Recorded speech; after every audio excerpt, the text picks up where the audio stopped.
Good evening, Chair and Council. My name is Rohan Rezal. I'm here as a private citizen.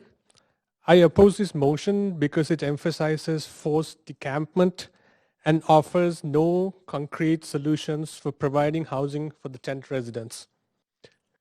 What's the main difference between the Oppenheimer Park tents and the downtown condos? There are people living in those tents. You can't resolve Oppenheimer issue because the tent city is not the problem. It's merely a symptom of a city that has lost its moral compass. How else do you explain 25,000 empty homes in a city with 2,200 homeless? There are enough empty homes to house the homeless 10 times over and more. But instead of finding urgent action to help the homeless, you have decided to find ways for, I quote, urgent and decampment, unquote. A very fancy way of saying throwing people out onto the cold streets. Please don't treat people in those tents as if they were rubbish to be cleared away to make our parks look nice. Please don't treat the homeless as Untermenschen. We must recognize that the homeless are human beings. Treat them as human beings with respect, with dignity, and with compassion. Most of us working class folks in Vancouver are one layoff away from homelessness. Most seniors are one renoviction away from finding themselves on the streets. Nearly 40% of Vancouver homeless are indigenous. Do you really want to displace again the survivors of displacement and transgenerational trauma?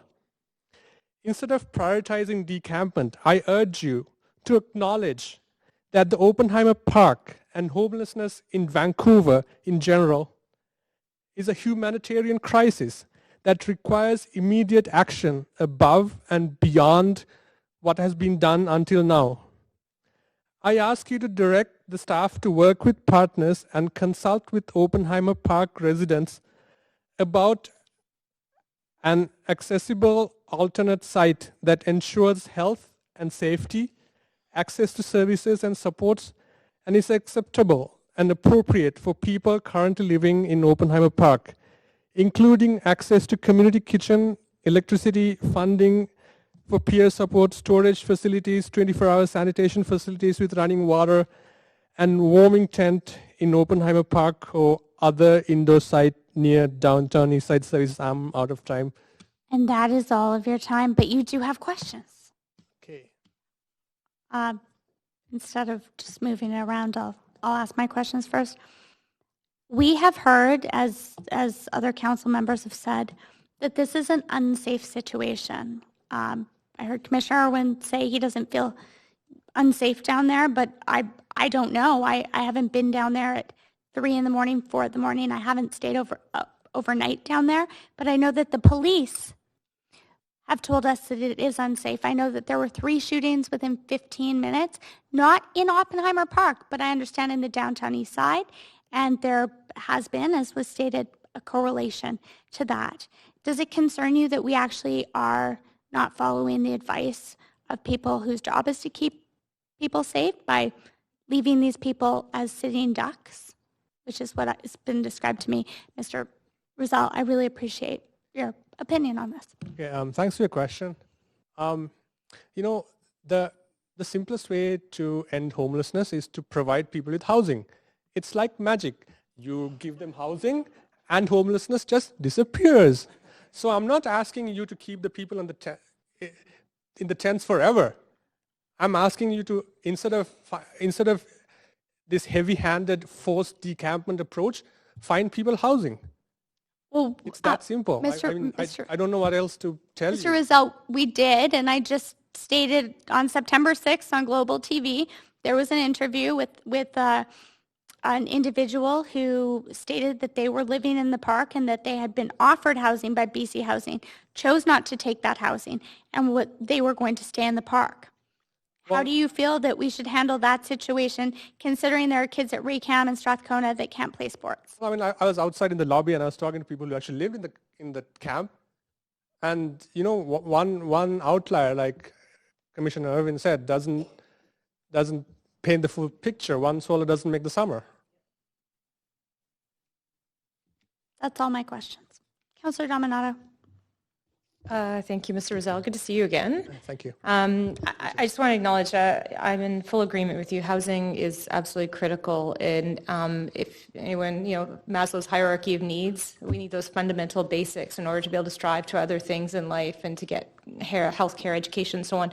And so I agree, we absolutely need to be looking at additional housing and a range of housing.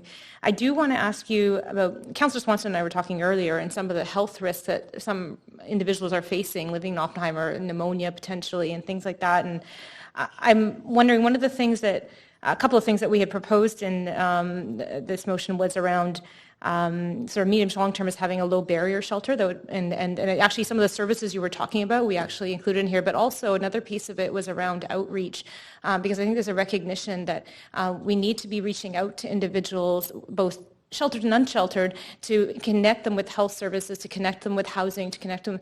Is that something that you see value and merit in? Because we've talked to a number of professionals and that's part of where that came from. I mean, as a father of a 8-month-old, I don't want to throw the baby out to the bathwater. So there are good parts of this motion, but what disturbs me is that one is that it talks about forced decampment, and then it talks about exploring solutions. I mean, I would leave the exploration to explorers, because what we need is action. And when I read your motion and when I read Councillor Swanson's motion, which has been ruled out of order, I found that Councillor Swanson's motion had urgent actions, very concrete steps. Yours did to an extent, but the difference is that Councillor Swanson's motion emphasized recognition of housing as a human right, recognizing that what we have is a humanitarian crisis and dealing with it. It's as an urgency. If there was a flood or if there was a war and people got displaced, people be running to come and help them. But we don't, for whatever reason, there's an empathy gap where we don't see the street homelessness in the same light. Like I've been homeless, not because of economic situations, but because there was a flood in Calgary when I was living in Calgary and I was homeless. But there were people lining up to help me, right? But I don't see people lining up to help and the city. Everyone helped me. The feds helped me. The province helped me. If there were a flood today and the river district got flooded and people are made homeless, there'll be government agencies lined up to help the homeless people. But because these are people who have fallen on hard times, or as they call, fallen through the cracks, people fall through the cracks because we have made the cracks so big that it takes effort to navigate around them. And that is your 3 minutes.